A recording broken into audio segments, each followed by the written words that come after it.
আসসালামু আলাইকুম সুপ্রিয় দর্শক, hi everyone, welcome back to once again.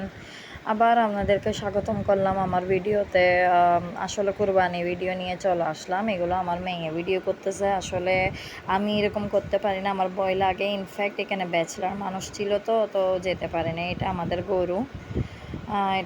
গরু, আলহামদুলিল্লাহ গরু পেয়ে গেছি কুরবানির একদিন আগে, যেহেতু অনেক ব্যস্ততা ছিল আমার নননের আঁকতে নিয়ে। তো অনুষ্ঠান নিয়ে এটা হলো আমার নননের শ্বশুরবাড়ি থেকে দেওয়া হয়েছে, বিরিশ গুরু বলে।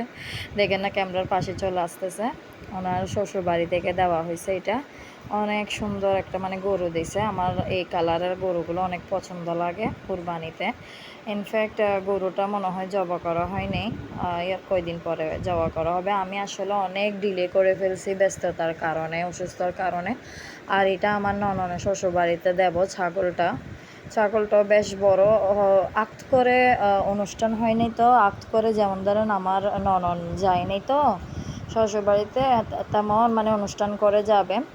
সো ছাগল দেওয়া হচ্ছে, কিন্তু বিয়ের প্রথম বছরে গরুই দেওয়া হবে ইনশাল্লাহ। ভিডিও দেখাবো ইনশাল্লাহ, বেশি যদি থাকে আলহামদুলিল্লাহ শেয়ার করব। সো ছাগলটা দিচ্ছে এমনিতেই, যেহেতু নননিকানে বাপের বাড়িতে। সো এটার অনুযায়ী মশলা সব কিছু দেওয়া হবে, সম্পূর্ণ জিনিস যেগুলো লাগে।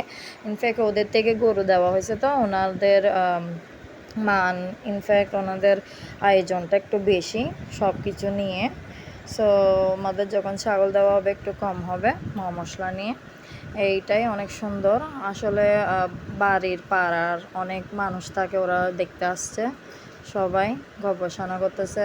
মেয়ে একটা বিয়ে দিতে তো অনেকই খরচ। আর আমি অনুরোধ করে বলতেছি, আমার যেহেতু ভয়েসটা ছোটো, প্লিজ হেডফোন দিয়ে সমান দৃষ্টি ভিডিওটা দেখবেন পুরাটি। আর প্লিজ যথেষ্টভাবে আমাকে সাপোর্ট করবেন।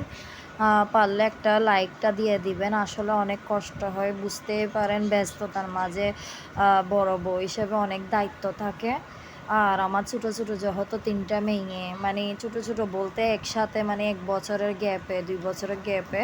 সো অনেক কষ্ট হয় এগুলো সব কিছু ম্যানেজ করা। আর এদিক দিয়ে আমার মেয়ে আবার কতগুলো গরু ভিডিও করতেছে। আসলে বলতে গেলে ওদের কাজিনেরই, আমাদেরই পরে। যেমন ধরেন আমার বড় শাশুড়, ওদের চাচাতো যেটা, তো বলা যায় এরকমই। তো ভাবলো বাইরে যখন দেখছে ওদেরগুলো সই করে নিয়ে আসছে ভিডিও। সবচেয়ে সুন্দর বলতে গেলে লাল কালারটাই আমার অনেক সুন্দর লাগে, উজ্জ্বল ফুটে ওঠে।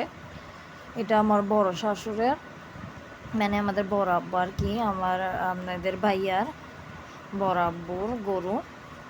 এটা বেশ ভালো হয়েছে, মোটামুটি খারাপ না। আমার মেয়ে যেরকম করে পারছে, যেটুক পারছে, ছোটো তো ভিডিও করছে, তেমনও ক্লাস 1-এ ওর জন্য দোয়া করবেন। অনেক অসুস্থ, অনেক অনেক অসুখ বিসুখ লেগে থাকে ওদের, অনেক কষ্ট হয় আমার। আমি বুঝি না এটা কোনো রকম করেও। বা শুনতেও পারতেছেন ব্যাকগ্রাউন্ডে, ওয়েট করবেন যেহেতু বাচ্চা কাচ্চা আছে। আর এদিকে এটা মনে হয় ওদের কাজিনের গরু। বেশ সব মোটামুটি ভালো হয়েছে আলহামদুলিল্লাহ। সবারই কুরবান অনেক ভালো গেছে। আর আমি শুনতাম যে তখন আমার আম্মু বলতো যে আমাকে কুরবানিটা যে দিবে যে সুন্দর একটা পশু দিয়ে কুরবানি দেবে, কেননা এটা তখন থেকে হয়ে আসছে। তো মানুষ সুন্দর সুস্থ বেছে নিয়ে একটা কুরবানি দেয় আল্লাহর নামে, যেহেতু আল্লাহর খুশি অনুযায়ী আমরা সব কিছু পালন করি।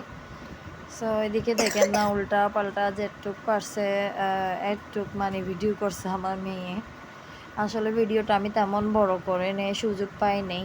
অনেক কিছু অনেক অনেক আয়োজন হয়েছিল, অনেক কিছু হয়, তো ব্যস্ততার মাঝে মনে পড়ে না ভিডিওগুলো। আর ইনফ্যাক্ট এগুলো ওর শ্বশুরবাড়ি থেকে আসা হয়েছে, সবগুলি সম্পূর্ণ কুক, তেল, মশলা, গরু মাংস অনুযায়ী। আর আমরা এখান থেকে হাফ হাফ দিব, যেহেতু ছাগল। এগুলো সব ওর শ্বশুরবাড়ি থেকে আসা হয়েছে। আর আমরা দেবো হাফ হাফ, যেমন ধরেন একটা 1 প্যাকেট করে বা 2 প্যাকেট করে, যেটুকু প্রয়োজন। আটাও দেওয়া হয়েছে, ময়দাও দেওয়া হয়েছে, তবে আমি মনে হয় ভিডিওটা করতে পারিনি, ক্লিপটা। তারপরের দিনের কুরবানের দিন চলে আসলো। কুরবানের দিন আমি এত বেশি ভিডিও করতে পারিনি। আসলে অনেক জামিলে যেহেতু কষাই ছিল না। কষাই ছিল না বলতে আমাদের ভাড়ার ঘরে অনেকটাই মানুষ থাকে। ওরও বলে এই মানে ব্যবসাটা করে, কষাই না ওরা। মানে করে ঘরের কাজে। তো ওদেরকে ডেকে আনা হয়েছে, ওদেরকে নিয়ে করছি। আমার মেয়েরা সবসময় অসুখ থাকে, আমি বুঝি না কেন। কিছু অ্যাডভাইসই পাই না আমি। প্লিজ কমেন্টে জানাবেন আমাকে একটু, মানে আমার ভিডিওটা কীরকম হয়েছে। দোয়া করবেন আমার বাচ্চাদের জন্য। অনেক বরহানি, তারপরে চাউলের রুটি বানা হয়েছে ঘরে ৩-৪০০। অবশ্য এগুলো ভিডিও করার একদম সময় পাইনি হাতে। ইনফ্যাক্ট অনেক টায়ার্ড হয়ে গেছিলাম। প্রায় মানে কুরবানের ৩ দিন ধরে অনেক টায়ার্ড হয়ে যেতে হয়। কুরবানের একদিন আগে রুটি বানাতে হয় ৪০০-৫০০, তারপরে অর্ডার দেওয়া হয়, অনেক আয়োজন হয়, অনেক দেওয়া দাওয়ি হয়েছে, কিন্তু আমি ভিডিওটা করতে পারিনি বাড়ির পাড়ায়। আশা করে বুঝতে পারবেন। আর শেষ পর্যন্ত চলে আসলাম। আল্লাহ হাফেজ, সুস্থ থাকবেন, ভালো থাকবেন।